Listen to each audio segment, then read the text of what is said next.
Hello children, today we are going to start with a new chapter, Coal and Petroleum, and in this chapter we will be studying about natural gas.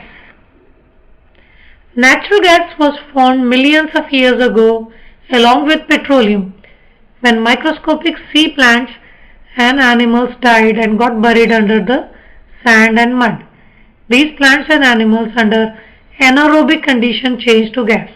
Anaerobic condition means condition where oxygen is not there. जमीन के नीचे दब गए थे तो वहाँ जमीन के नीचे तो ऑक्सीजन अवेलेबल नहीं होगा, तो इसलिए एनारोबिक कंडीशंस वो कंडीशन है जहाँ ऑक्सीजन अवेलेबल नहीं. Composition.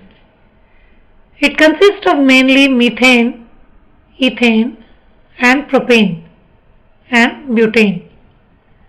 When natural gas is compressed at high pressure, then it is called as CNG. CNG is used for power generation. तो जो नेचुरल गैस है वो बेसिकली मीथेन की, इथेन की, प्रोपेन की और ब्यूटेन का मिक्सचर है. और इन सारे मिक्सचर में से सबसे ज़्यादा क्वांटिटी किस चीज़ की है? मीथेन की. तो ये नेचुरल गैस रूम टेम्परेचर पे गैस के फॉर्म में होती है.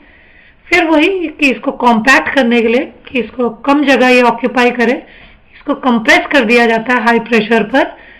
और जब ऐसे कंप्रेस कर दिया जाता है तो हम इसको सीएनजी कहते हैं. इसीलिए इसका फुल फॉर्म है compressed natural gas and it is used for power generation, यानी कि इलेक्ट्रिसिटी प्रोड्यूस करने के लिए यूज की जाती है.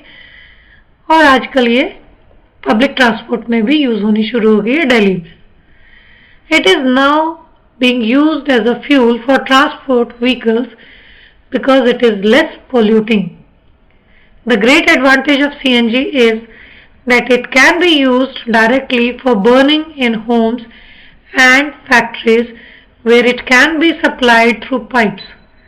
Such networks of pipes exist in Vadodara, Gujarat and some part of Delhi. तो CNG जो है वो व्हीकल्स में यूज होना शुरू हुआ, उसके साथ साथ आजकल तो कार में भी यूज होना शुरू हो गया है. सीएनजी फिलिंग स्टेशन आने शुरू हो गए हैं.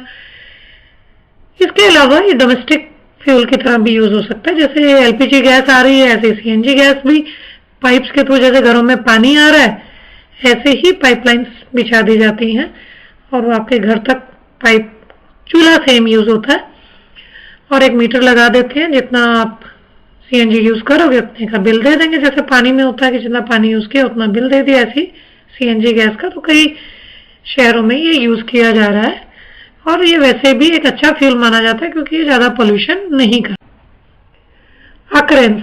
It is generally found trapped between the impervious rocks, sometimes along with the petroleum, sometimes without petroleum. In our country, natural gas has been found in Tripura, Rajasthan, Maharashtra and in the Krishna Godavari Delta. तो या तो ये petroleum के साथ पाई जाती है या बिना पेट्रोलियम के अकेली भी पाई जाती है. इंडिया में कहाँ कहाँ पाई जाती है? Tripura, Rajasthan, Maharashtra and in Krishna Godavari delta में पाई जाती है. Usages of natural gas. As a fuel, it has a very high calorific value, 55 kilojoules per gram. As a source of hydrogen and carbon. जो दूसरा इसका यूज है फ्यूल के अलावा कि नेचुरल गैस में क्योंकि मीथेन सबसे ज़्यादा क्वांटिटी में है और मीथेन जो है वो हाइड्रोजन और कार्बन से बना होता है, तो उसको हीट करके कार्बन और हाइड्रोजन को अलग अलग कर दिया जाता है. और जिन जिन इंडस्ट्रीज में हाइड्रोजन और कार्बन की ज़रूरत होती है वहाँ इसको यूज कर. Many useful substances are obtained from petroleum which can be used for manufacture of detergents, fibers, polyethylene and many other plastics.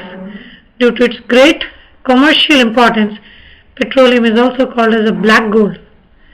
तो ये हमने पहले भी किया था कि पेट्रोलियम जो है उससे बहुत सारी चीजें मिलती हैं और इसी वजह से इसको ब्लैक गोल्ड. अब सवाल ये उठता है कि फॉसिल फ्यूल जैसे हमने बात की कि ये अगर एक बार खत्म हो गए तो दोबारा बनने के लिए मिलियन ईयर्स लग जाते हैं और इंसान तो ये इसको बना भी नहीं सकता कि हम जमीन के नीचे इतना डीप इनको दबा देंगे। तो जरूरत है कि हम इनको बहुत वाइजली यूज करें।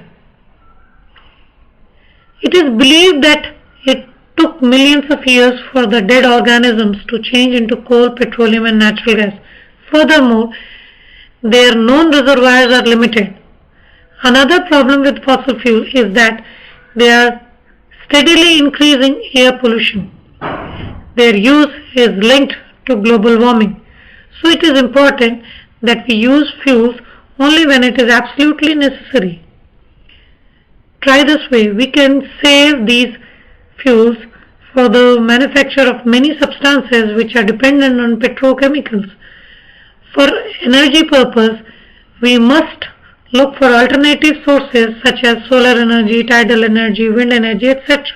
Furthermore, fossil fuels will be available to future generation for more useful products. Fossil fuels, जैसे हम जानते हैं कि millions of years इनको लगा, तो हमारे लिए ज़रूरी हो जाता है कि जो चीज़ें फॉसिल फ्यूल्स से बनती हैं और ज़्यादा ज़रूरी हैं उन पे ज़्यादा जोर दिया जाए। और फ्यूल्स की तरह जब इनको यूज़ कर रहे हैं तो एक तो ग्लोबल वार्मिंग जैसी प्रॉब्लम हो रही है, तो हमारे लिए ज़रूरी हो जाता है कि हम फॉसिल फ्यूल को वाइजली यूज़ करें, बहुत ज़रूरी हो तो ही यूज़ करें, या हम उसके ऑल्टरनेटिव ढूंढने की कोशिश करें। जैसे अगर आप जानने की कोशिश करेंगे तो आप ये जानोगे कि फ्यूचर में जो कार्स आ रही हैं या फ्यूचर में जो व्हीकल्स आ रहे हैं वो ज़्यादातर बैटरी ऑपरेटेड आ रहे हैं, कि हम फॉसिल फ्यूल्स कम यूज़ करें, इसीलिए ये बैटरी वाले फ्यूल्स मतलब आ रहे हैं। बैटरी वाले ई रिक्शा वगैरह तो अब कॉमन है, बैटरी वाली इवन एक्टिवाज आ रही हैं, बैटरी वाली कार हैं, बहुत कॉमन नहीं हुई हैं अभी क्योंकि इन पे वर्कआउट किया जा रहा है जिससे कि ये ज़्यादा एफिशिएंट हो। फिर अगर बैटरी वाली हैं तो बैटरी को चार्ज कैसे किया जाए, कोशिश की जा रही है कि वो सोलर एनर्जी से चार्ज हो, कि गाड़ियों के छत पे सोलर पैनल लगा दिया जाए और एक बैटरी लगा दी जाए, तो वो ऑटोमेटिकली जब वो गाड़ी चल रही है तो सोलर एनर्जी से बैटरी जो है ऑटोमेटिकली अपने आप चार्ज भी होती रहे। तो ये सारी चीजें इसलिए की जा रही हैं कि फॉसिल फ्यूल्स को बचाया जा सके, क्योंकि फॉसिल फ्यूल्स को बचाया जा सकेगा तो वो ज्यादा लंबे समय तक यूज कर पाएंगे और हमारी आने वाली जनरेशंस फॉसिल फ्यूल्स को ज्यादा यूजफुल प्रोडक्ट्स बनाने के लिए यूज कर पाएंगे। In India, petroleum conservation research association PCRA एक ऑर्गेनाइजेशन है, offers the following tips to conserve petrol and diesel while driving। क्योंकि इस ऑर्गेनाइजेशन का काम है कि पेट्रोलियम की कंजर्वेशन के लिए अवेयरनेस क्रिएट करे। अगर कभी ध्यान दिया हो तो आपके स्कूल में भी कई बार PCRA से के ऑर्गेनाइज की हुई कई एक्टिविटीज करवाई जाती हैं, पोस्टर मेकिंग होती हैं, क्विज होती हैं, कई चीजें ऐसी होती हैं। तो PCRA कई वीडियोस भी बनाती हैं जो कि टीवी पे डाली जाती हैं सो दैट कि लोग पेट्रोलियम प्रोडक्ट्स को ठीक से यूज करना सीखें। तो PCRA हमेशा इस तरह की गाइडलाइंस देते रहते हैं। First point, drive at a constant and a moderate speed as far as possible. Drive at a high speed और a low speed waste a lot of fuel. यानी कि स्पीड तकरीबन मॉडरेट रखें, ना बहुत ज्यादा हो ना बहुत कम हो। स्पीड को बार बार चेंज ना करें, कभी फास्ट चला रहे कभी स्लो चला रहे, ये चीज नहीं होनी चाहिए, क्योंकि बहुत ज्यादा हाई स्पीड पे और बहुत ज्यादा लो स्पीड पे फ्यूल की वेस्टेज बहुत ज्यादा होती है। Switch off engine if you have to wait at traffic light for any other reason. कि मान लो आपको बहुत देर तक वेट करने की जरूरत है ट्रैफिक लाइट पे, तो आप अपना जो स्विच ऑफ कर सकते हो इंजन। या आपको लगता है कि आपको किसी को पिकअप करना है और उसको आने में देर हो रही है, तो आप मतलब अगर आपको लग रहा है कि गाड़ी रुकी हुई है और देर लगेगी तो आप उसका इंजन स्विच ऑफ कर सकते हैं। Check the tyre pressure regularly. Low pressure और too high pressure waste fuel. तो टायर में हवा कितनी है उसका प्रेशर रेगुलरली चेक करवाते रहना चाहिए। कम प्रेशर होगा तो भी फ्यूल की वेस्टेज होगी, ज्यादा प्रेशर होगा तो भी फ्यूल की वेस्टेज होगी।